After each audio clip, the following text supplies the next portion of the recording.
Right, well, I'm going to get cracking, and if somebody else joins, I can manage that. So, guys, I want you all to put yourselves on mute if you're not already on mute.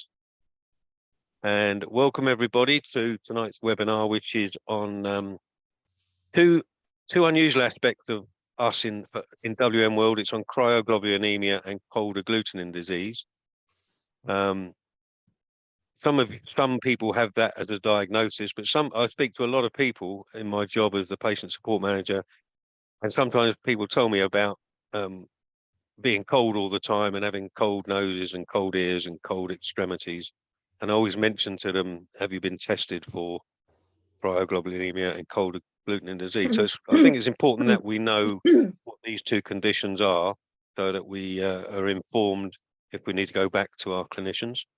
So I'm going to introduce you Jahanzaib, Dr. Jahanzaib Khwaja, and got an amazing resume, which I'm going to read to you. So Jahanzaib is a senior research fellow at UCLH, where he worked with WM and neurohematology team under Shirley Desar, who we all know, focusing on clinical trials, cold agglutinin disease, cryoglobulinemia, and Bing-Neill syndrome. Outside of WM, he worked with the amyloidosis service with Professor Wechelakar, focusing on clinical trials. And as we know, a number of our patients do overlap with IgM-related amyloidosis. He's a committee member of the British Society of Haematology and part of the National Cancer Research Institute. So Jahanzaib, welcome tonight. Great to have you here. I've met you about 4 or 5 times now in various places around the country. It's always a joy to see you and always a joy to speak to you. You're always so passionate about our condition. So without further ado, I'm going to hand over to you, and I guess you're going to want to share your screen. And if those who aren't on mute, could you please put yourselves on mute, please? Over to you, Jahanzaib. Thank you. Thank you very much, Bob. Thank you for the invitation, and I hope you can see my screen. Yep, can, yeah. Perfect. So my name's Jahanzaib Khwaja, and I'm going to talk about cold agglutinin syndrome and cryoglobulinemia. I think, Bob, you really helpfully outlined that this is a condition that is not really well known about, but it's something that is quite common in the WM community. And more recently, as people have looked at the big populations of patients with WM, they found that the more we're looking for it, the more we find it. And probably 25% of a population of patients with WM or those types of disorders will have either cold agglutinin disease or cryoglobulinemia. And it may be that patients are affected by these symptoms, or some patients might not be affected, but it's good to know a bit about the symptoms and how it might affect you. I was going to cover briefly just a background behind the disease and the biology of it, some of the symptoms that you might experience, how it's diagnosed, and some of the challenges which are seen in laboratories and amongst the clinical staff when you're making these diagnoses, and then some of the treatment options. And of course, it'll be really helpful to have a discussion about any of these aspects afterwards, because it's not common, and the more information we get out there, the better. So I guess, apologies if I'm starting right from the beginning, but I think it's useful to think about how it all begins. And it really starts with this IgM protein. So this is the antibody. It's a monoclonal protein. So you might see M protein. So it's an abnormal antibody that's produced by the bone marrow. And that's the problem which is shared in patients with WM, or if you've got an MGUS, you might have been told you've got that diagnosis, but it's not WM, but it's kind of where you watch and wait. These patients will have an abnormal production of this protein, and this antibody doesn't function normally. And for some people, it doesn't cause problems at all, but for some people, it can cause issues and cause symptoms. And it's really this monoclonal protein which is at the center of these processes. There's lots and lots of conditions which this monoclonal protein can cause. So this is a table not really for any detail, just to say that I've starred cold agglutinin disease and cryoglobulinemia as two diseases that are associated with IgM, but there's a really long list, and there's a much longer list than this, but those are the two really important ones that are seen in a large proportion of patients. So you might hear the cold agglutinin disease referred to as CAD, and that's kind of the more modern term for it. And CAD is essentially the process where these proteins, these IgM proteins, go on to break down the red cells. So the way they do this is they attach on to your red cells, and your red cells should be oxygenating your tissues, should be circulating around the body. But when these attach to the red cells, they cause a reaction on the surface of the red cell, and they cause the red cells to break down too early. So the red cells should be circulating around the blood for around 120 days.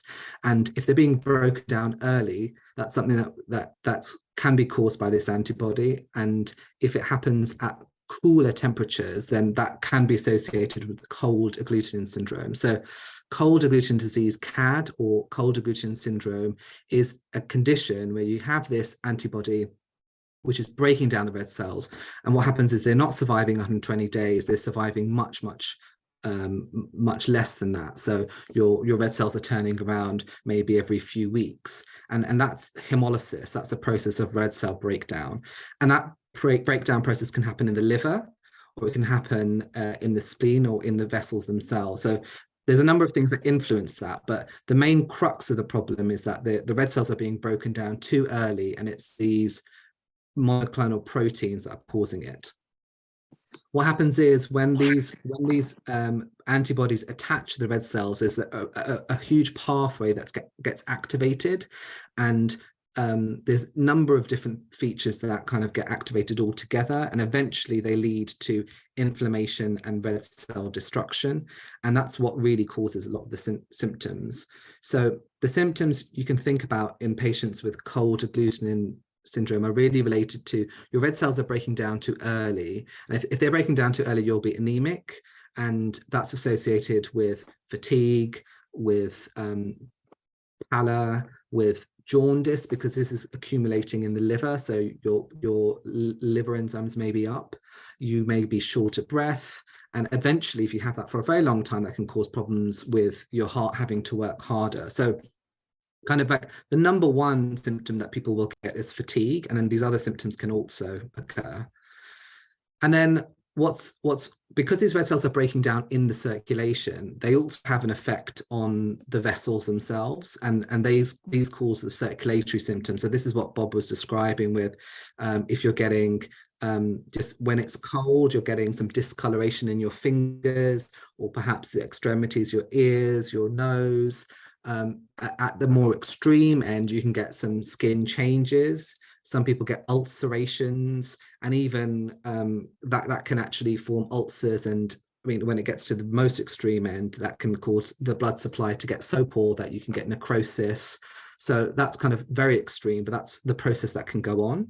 And then finally, with the blood vessels themselves, there is a risk for certain people that you can get clots in these small vessels. So those are the two aspects of cold agglutinin syndrome. You get the red cells breaking down, and that's causing all the anemic problems, and then you get circulation issues. And either one of these symptoms can alert someone to think, well, actually, should we be thinking about this condition? Because either you've got circulatory symptoms, or you're just really fatigued and really anemic without an obvious cause. So I've got some pictures here. So these are there's an extreme end on this side, but the less extreme end on this side. So we've got discoloration of fingers. So this is poor circulation to the extremities, and this is particularly in the more cold temperatures, and that can go from white, or for some patients it can be blue.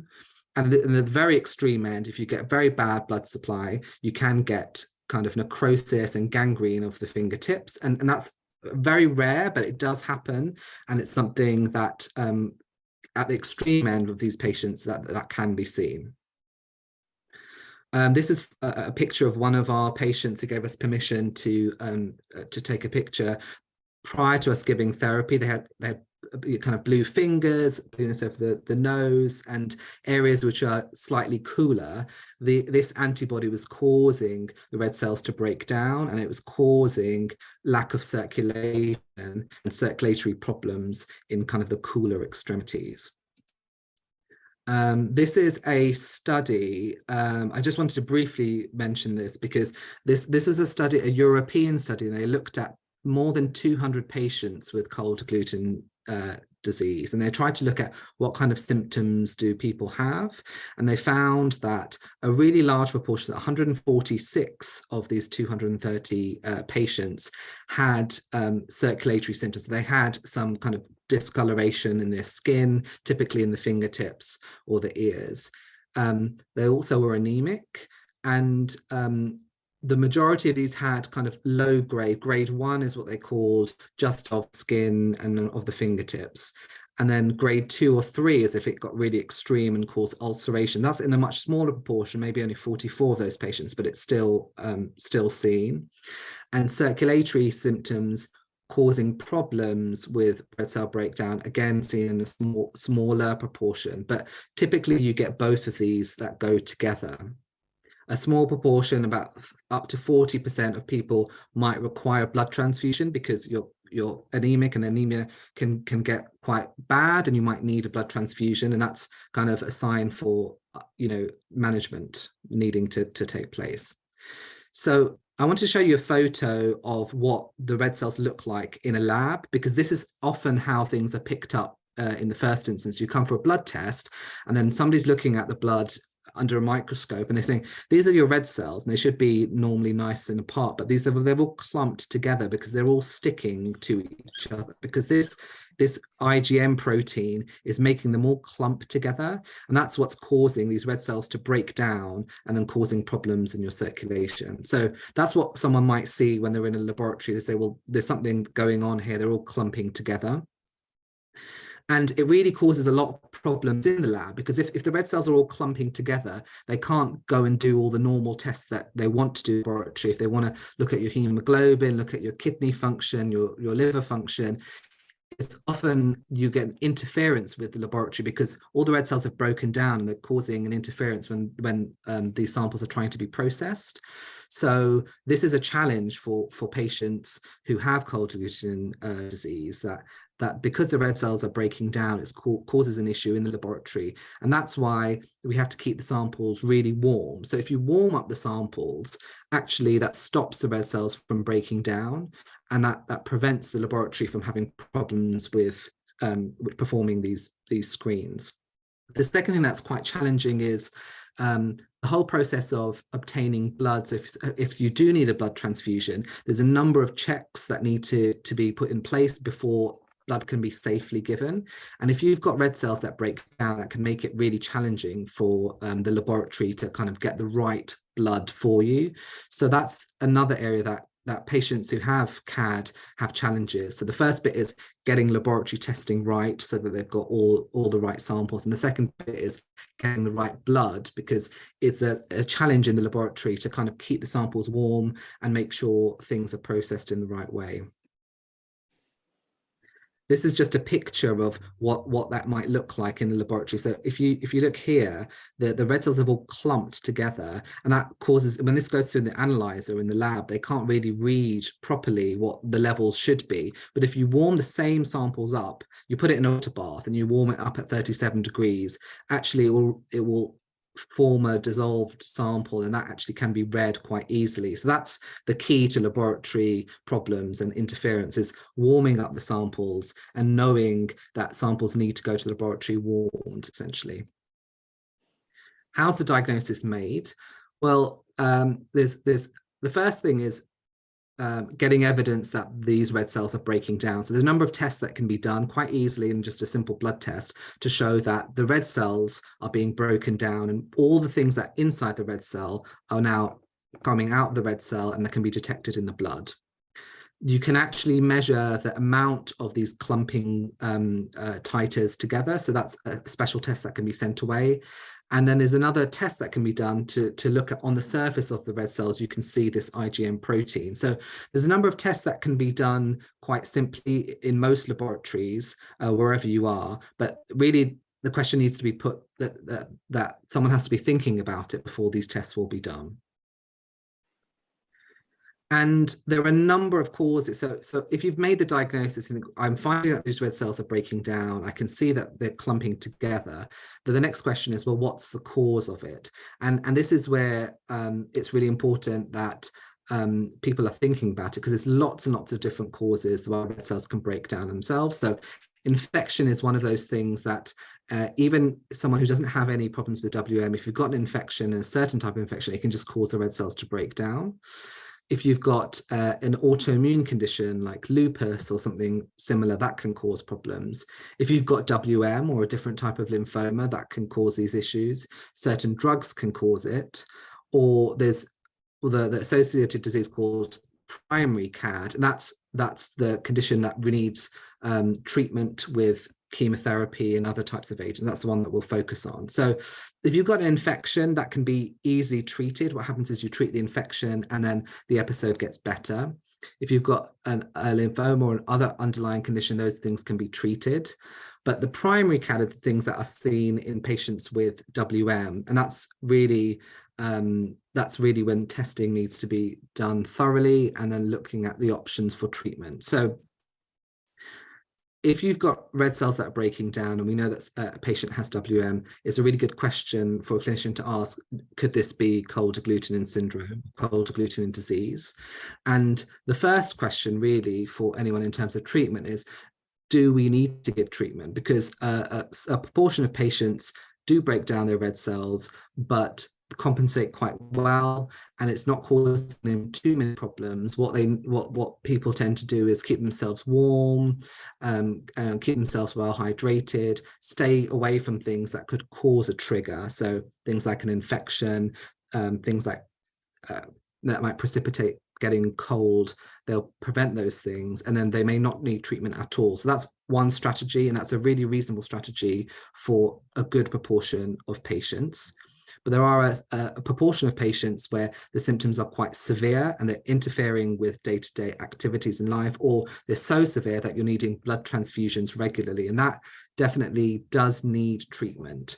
So is the treatment an emergency, or is it something that we can think about more slowly? So again, it's uncommon for it to be so severe that it's given an emergency, but in an emergency situation, you will need to think about giving blood transfusion that's given in a warmer, so that the blood is nice and warm.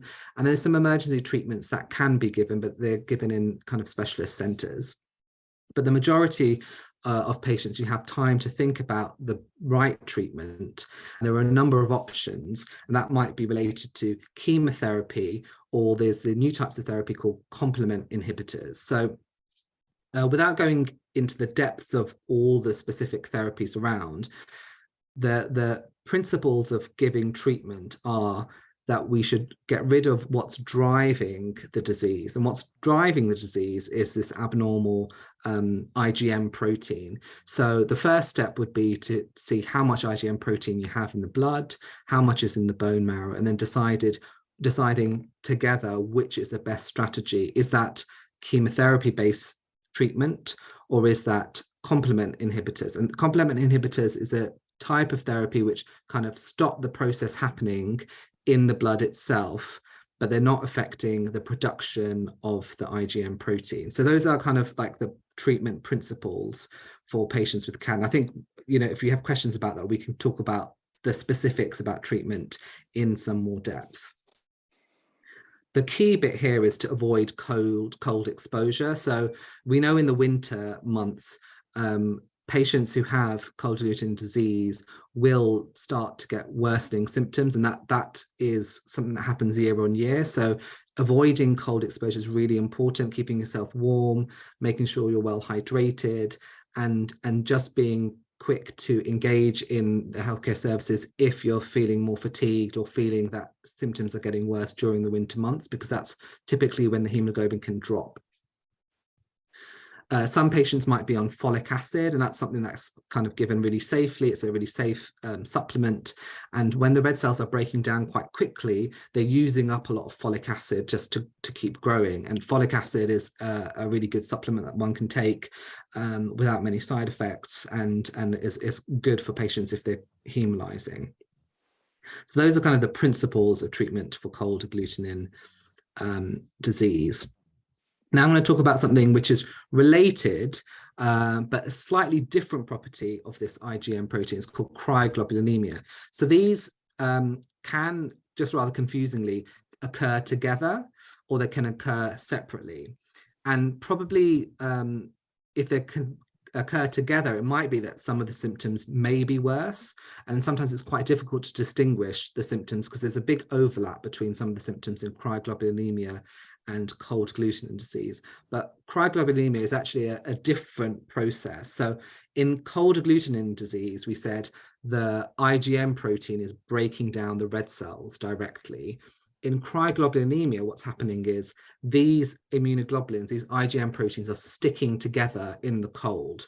So it's not affecting the red cells, it's just that they're sticking together when the temperature gets cooler. And there's different types of cryoglobulinemia. There's something called type 1, type 2, and type 3.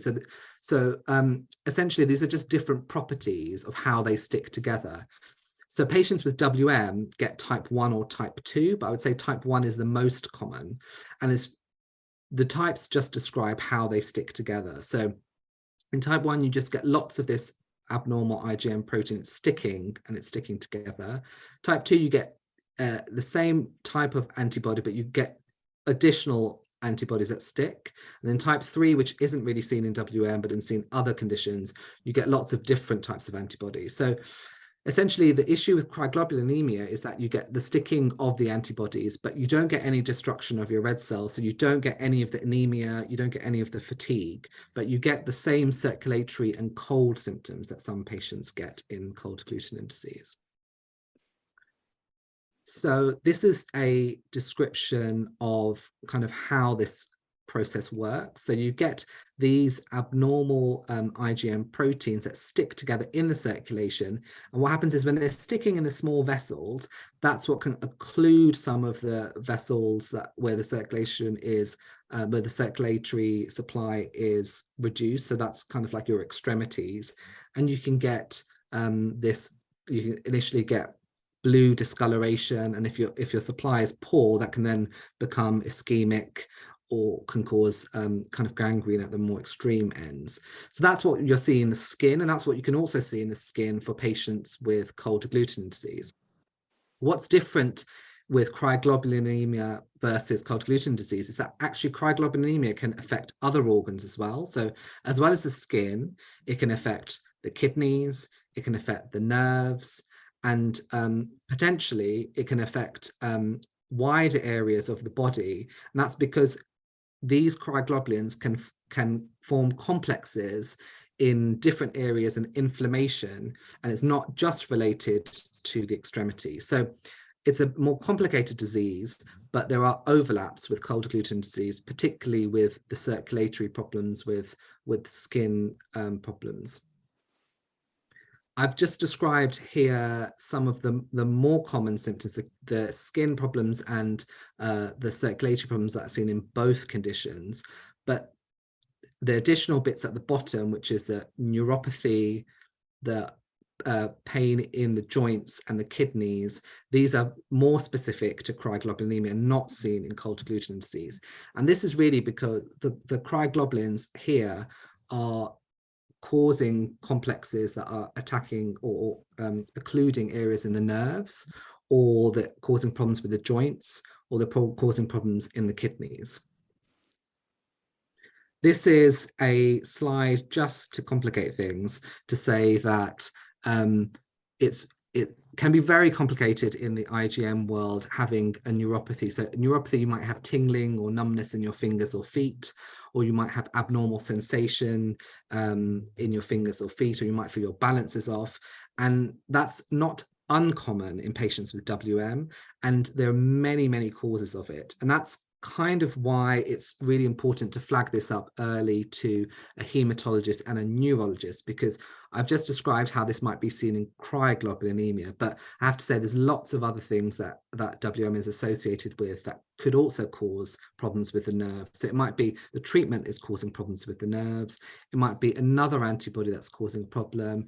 It might be something very rare like amyloidosis or something like Bing-Neal syndrome. So what I'm trying to say here is that it's really important, if you are getting nerve type symptoms, that to flag that up to a hematologist and to a neurologist, because it's sometimes quite difficult to determine which problem is causing the symptoms, and often a number of tests are needed to be undertaken to determine that. This is just a summary of some of the symptoms that people get in the different organ systems in cryoglobulinemia. So the skin is the main organ system that's affected, but you can get nerves that are affected. Some patients get problems with their kidney function. Very rarely it can cause problems with hyperviscosity. So that means that your blood is just becoming too thick because the cryoglobulins are kind of clogging everything together, and that can cause on headaches, bleeding symptoms. And then less commonly, but is present, it can cause problems with joint aches or muscle aches. This is a picture of what you might look at if you're looking under the microscope about these cryoglobulins. So you can see these red cells are kind of like nice and apart, so that they're not clumped together. The problem here is this kind of bluish gray material, and these are the IgM proteins just sticking together. So this might be picked up in the laboratory looking at it under the microscope. Again, this is what someone would see in the laboratory. If the sample is cooled, the protein you can see very clearly, and then when you warm up the sample, it goes away. So that's the property of a cryoglobulin. It's something that can be warmed and then it will go away, but if it's cooled, you'll be able to detect it. And I've just shown here, this is for reference, it's just a demonstration of some of the complex testing that needs to be done in a laboratory to detect a cryoglobulin. It takes kind of a week for the blood sample to go through. They've got to split the sample up, they've got to store it in the fridge, and then examine it every day. And after 7 days, they can say, well, I think maybe there's a cryoglobulin here. A number of tests have to be kind of looked at on a daily basis, and testing for cryoglobulinemia is quite complicated, and often if it is done, it can be falsely negative and you have to do it again a second or third time, because it's something that requires the correct sample to be taken. It has to be done at the right temperature. It takes 7 days to appropriately get the sample, and it can be quite a challenge for most laboratories. Again, the majority of cases of cryoglobulinemia are caused by WM, but a small proportion might be caused by other conditions. So again, if you're a patient who has a diagnosis of cryoglobulinemia, it's really important to know what's driving that, and the treatment's really directed at what is driving the condition. And the principles are exactly the same as in cold agglutinin disease. Do you need treatment is the first question, because a large proportion of patients with cryoglobulinemia don't need treatment, and they can just be managed with conservative measures. That might be keeping warm and just being aware of triggers that cause a cryoglobulinemia. But there are a proportion of patients who will need treatment, and for those patients, again, it's about considering what's driving it and what can be given to stop what's driving the condition. So again, the principles are you symptomatic? If you are symptomatic, how much disease is present? And that's kind of done through blood tests and through bone marrows. And then considering what treatment can be given to get rid of the abnormal protein that's causing it. So thank you very much for listening. I just wanted to give a brief overview. I'm very happy for lots of questions, because I'm sure you'll all have lots of questions about bits. Thank you, Jahanzaib. So, yeah, let's have some questions. So most of you, I think, know by now that, well, I've lost it. Where are we? Oh, reactions. At the bottom of your screen, you should see a little icon that says reactions. You press on that. At the bottom, it says raise hand. And then I can see that you've raised your hand. and then I can select you to ask your question. So let me go back to my screen. Okay. Right, so I've got the first one up is Anne Doman. So Anne, go ahead with your question. Yeah, I just wanted to know that on the blood test form, they never put down cold agglutinin disease, it's just WM. So would it make a difference if they put cold agglutinin disease down? Because often my samples come back saying they've hemolyzed.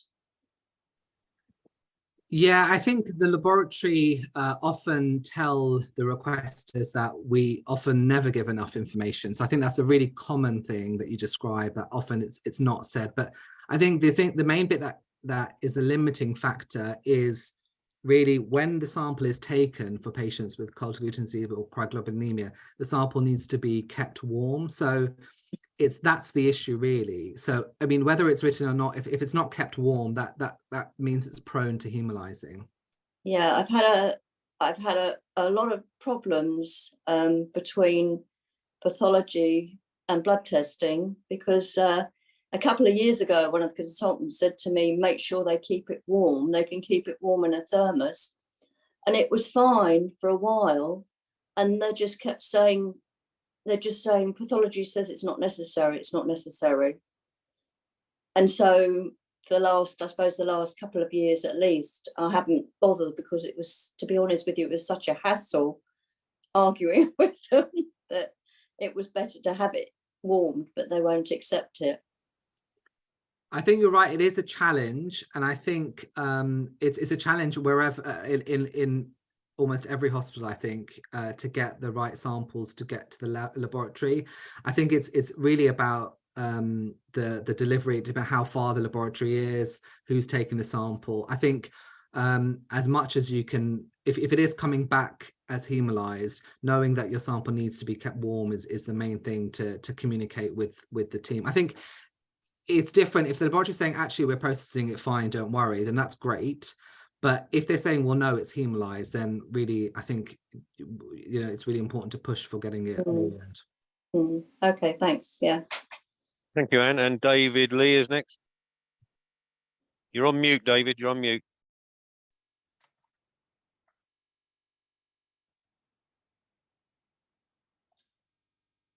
There you go. How are we doing? Yeah? Yeah, that's good. Hi. Right. I've been diagnosed with type 1 cryoglobulinemia. I have just recently, I get tested once every 2 months. My local hospital, I've finally persuaded them to take a hot sample and to keep it warm. And they're doing that definitely for the electrophoresis. Just the last 2 blood tests that I've done, it's come back with some hemolysis of the sample. So I flagged this into my hematologist, and he said they've just been a bit rough taking the sample. But from listening to what you've said, it's more than likely that they've allowed it to cool when they've been doing the other tests. It was not for the electrophoresis that the hemolysis was there. It was for, forgotten what it was actually for, not for the electrophoresis. So I'm pretty sure that they're keeping it warm for the electrophoresis, but not taking a warm sample for the other tests. So from what you've said, it sounds as though that hemolysis is probably due to them having a cold test on the others. The other thing I wanted to mention was that my IgM burden is about 44. About 20 to 24 of those are ordinary IgM. The other 20 are cryoglobulins. So I would like to ask your opinion about the hemolysis. and the other a comment about the burden due to the cryoglobulin.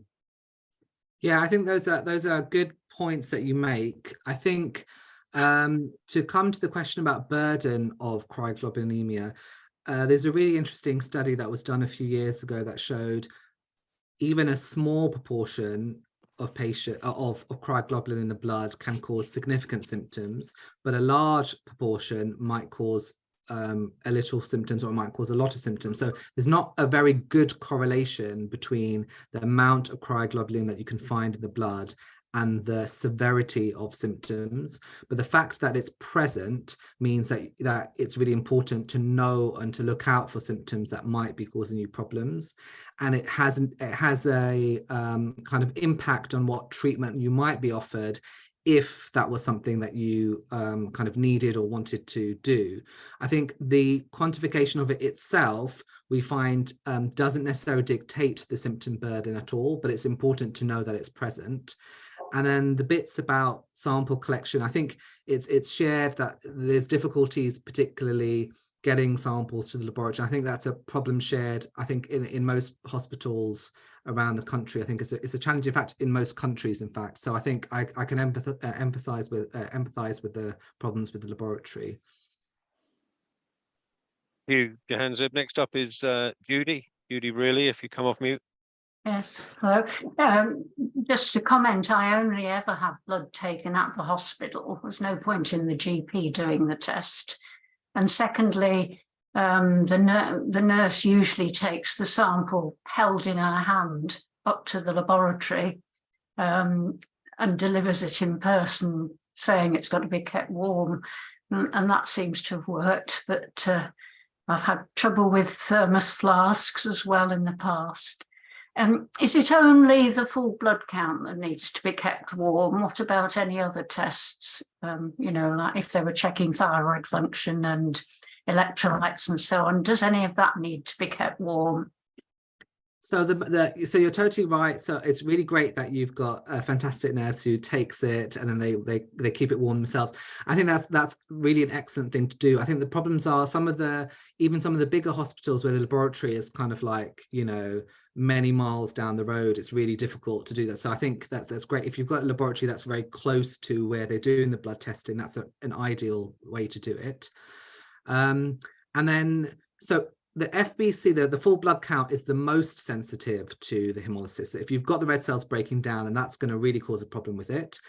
And sometimes if it's very severe, that will also cause problems with, you know, your thyroid tests and your liver tests, because the red cells are broken down so much that when you put the blood sample in the analyzer, it's all just very red and you can't see it. But most laboratories, if they're told that this patient has cold agglutinin syndrome or has cryoglobulinemia, they can kind of work around that and try to kind of dilute out the sample so they get a clearer sample and they can do the testing. So for the majority of patients, it's the full blood count that's really affected, but it can affect other samples. So it's just something to be aware of. But I think the majority of patients get on with their other tests without too much of a problem. But if it's flagged up as a problem, then the key bit is keeping it warm. Yeah.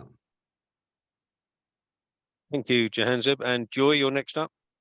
Thank you very much. That was a really clear explanation. Thank you. I appreciated it. I was tested for cryoglobulins during the workup before I was even diagnosed with WM, and it was my local district hospital, but they clearly arrived with their thermos flask and off they went and did the test. Very impressive. Yes, I understand now. But I wondered, and if I read your slides right, it seemed that 90% of WMers, or no, the other way around, for people with cryoglobulinemia, 90% of them have WM. Would this be a sensible screening test for when you're looking for diagnoses of WM in particular? I'm assuming it's relatively cheap just to do this test, bar the cost of the thermos flask and someone running to the labs. Would this be a good thing for our labs to be looking at for screening before you got into more detailed tests for us? That's a really excellent question. I have to say that's a very visionary question. So I think You're totally right. I actually have to say that you being tested before a diagnosis, because we've looked at our cases at UCLH of over 100 cases, and I have to say it's not very common. You've fallen under the rarer category, because most people do it the other way. They know they have the diagnosis of WM, and then they look for cryoglobulin. But there are a smaller proportion of patients who get the diagnosis of cryoglobulinemia first. And I think the main challenges with doing it as a screening test really is just the laboratory's ability to get an accurate sample. Because what happens is even if you have a cryoglobulin, for a typical patient, it will be up to 2 or 3 samples that will have to go to the lab, because for whatever reason, when it goes to the lab, maybe it's not been warmed, maybe not enough sample has been taken, maybe they've not got enough kind of when they're doing all the centrifugation in the lab, they've not got enough sample left when they've done their tests after day 4, day 5. So there are a number of challenges. So I think that's a great idea, and maybe something in the future that will be thought about. But I think the major challenge to that is testing itself is really difficult to get smoothly done, even in great places that doing testing regularly, because of all the challenges. So I don't see that happening routinely, but probably, you know, as we get better with our laboratory techniques, that's something for the future, perhaps. Thank you, Jahanzaib. Got 3 more questions I'm going to take because I am conscious of the time. So Nicola, you're next. Nicola Hall, you're on mute.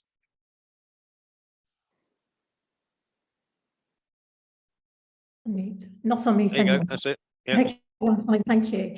Hi, so I have very recently received a diagnosis of cryoglobulinemia type 1. I've had cold urticaria diagnosed probably for the past 15 years. I think that's, you know, that I recognise, I know how to manage it. It's not that bad. I've also got a diagnosis of cold agglutinin disease, but I had a COVID, it's never picked up before. I've not had any hemolysis. I had a COVID infection in December and hemoglobin crashed, basically. My hemoglobin went down to 61. I ended up needing blood transfusions, etc., etc. Could it be that that is just related to COVID, or could it be that that's something that needs investigating and is ongoing? Yeah, that's a really good question, because typically an infection is the first trigger. So even if you've got cold agglutinin disease that's chronic, often a trigger will be an infection that kind of puts it all into focus. Having said that, some patients will just have a single episode of infection, and then you monitor it for months and months later, and then the cold agglutinin are completely gone. So it is totally possible that it's a self-resolving episode, but it really depends if they've done tests, you know, subsequently a few months later and a few months after that, and you've still got the red cell breakdown, or you've still got the cold agglutinins present, then it's likely that you've just got the chronic form, which is a cold agglutinin disease. Now, having said that, if you've never had hemolysis markers, like you're just compensating quite well, there's another thing which can happen, which is in the laboratory they can see the red cells clumping together, but in your actual circulation, because you're nice and warm, you're not really getting any hemolysis. I don't have any of the symptoms related to it at all. Yeah. And I have to say, another really good point that you make is that the cryoglobulin and the cold agglutinin disease, now that we're a little bit more open with testing these things and a bit more thoughtful about doing testing, we're picking up that there's probably quite a big proportion of patients who have both of these conditions, and it just makes it challenging to know specifically which is causing which symptom. But the easier things, I guess, with a cold agglutinin disease is that you can very easily in the laboratory just test your hemolysis, how much hemolysis is going on, whereas that's really challenging in cryoglobulinemia. You can't there's no way of testing how active your cryoglobulin is. That's more on your symptoms. So I think both of these patients can be asymptomatic with. So if you're asymptomatic, that's excellent, and that doesn't need any treatment. It's just something to think further down the line if something triggers it off. Sure, okay, because also coupled with that, I was also diagnosed with warm hemolytic anemia as well. Yes, yes. So it's just getting very confusing. So that's exactly, so just to complicate matters, we're talking about cold, but also a proportion of patients have warm as well.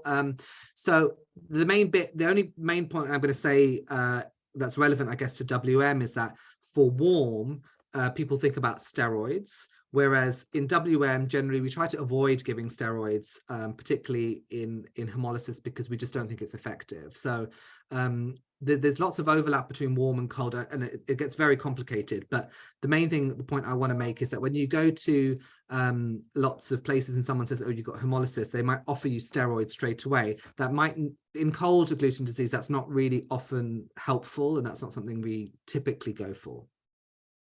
Okay. Thank you, Jahanzaib. Lisa, you're next. Oh, I have cryoglobulinemia, and I noticed on one of your slides that you said that gastro issues could be one of the symptoms. And it's so funny because when I ever mention that, I always get the answer, absolutely not, no way. But I have terrible gastro issues, even when I think I'm warm. You know, as we've said, my cryocrit is, you know, quite often when I have my blood test taken 80%, even though I feel that I'm warm. So I'm wondering, you know, what's the path forward if you think that you might have gastro issues caused by the cryoglobulinemia? Yes, that's a really good question, because, you know, the cryoglobulin can hide in ways that we can't easily do a blood test to say, well, it's definitely coming. So this is a really good example. The gastrointestinal tract or the nerves or other sites that are really difficult to kind of prove.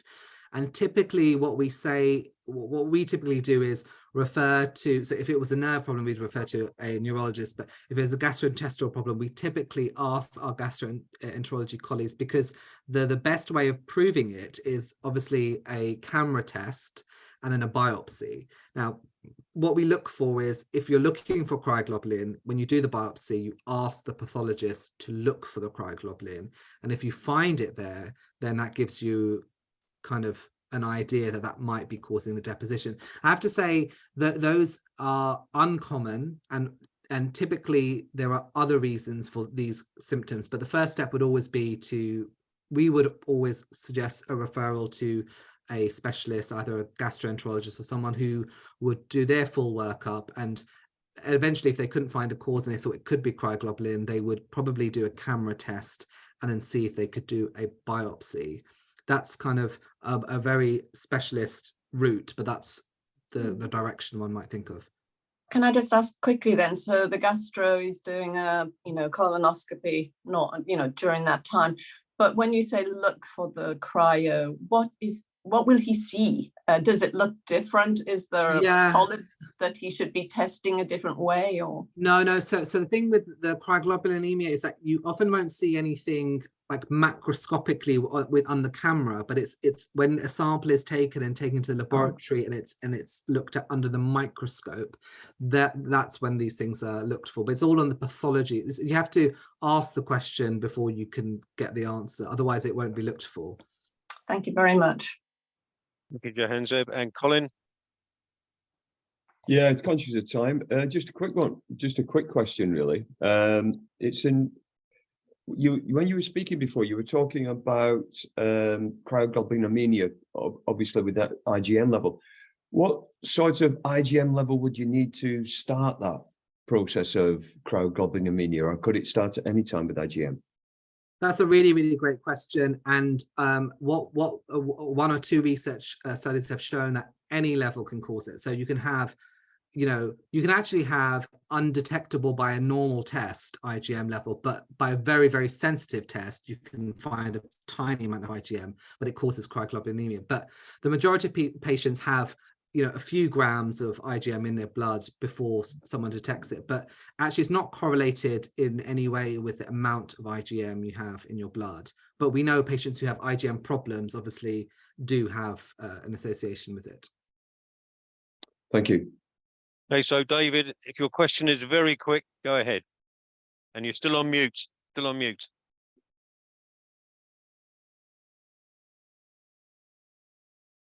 Yeah, very quick. Can the lab reheat the sample and it be as effective as taking a warm sample? That depends on the testing, but it can do, yeah. So if it's a full blood count test, a simple full blood count test, and that can be reheated. If you've got a problem with a transfusion sample, that can be reheated, but these things need to be done in a timely manner. And I have to say, for the majority of tests, it's challenging. So it can be done, but it is challenging. Well, the warm sample is then the better one. Mhm. Yes, very good, thank you. Brilliant. And so just a couple of observations there. I know one of our trustees, or our former chair of the trustees, he's got cryoglobulinemia, and he's fortunate he can go off to South Africa for 3 months every winter to stay warm. And I know another patient goes to Spain during the winter. These are things just to try and keep warm. But lots of people have got different tactics, really, wearing gloves and heated socks and stuff like that. So there is stuff out there that can help us through this journey. So listen, guys, I just want to thank you, Jahanzaib, so much. This has been such an interesting webinar, and I think it's very important based on the number of callers that I speak to who tell me that they're cold and have just got WM. And I always say, have you been tested for this other stuff? So any of you guys listening tonight, you're armed now with some good information the next time you go and see a specialist. I want to say a big thank you to Helen and Sandia. Both of them are research nurses, I believe, work with Jahanzaib at UCLH. So fantastic to have you guys along tonight. Thank you so much for joining us. But most of all, Jahanzaib, thank you so much for your time, and really appreciate your input tonight. Thank you. Thanks, Bob, and thanks to the team. Great questions. And if you have any questions, you can always contact through Bob, and I can always reply. Thank you. And Colin's worked out how to give you a round of applause. Look. Thank you. Well Thank done. you. Yeah, I didn't even see that. Okay, guys, that's brilliant. I'm going to draw it to a close now. I'm going to stop the recording.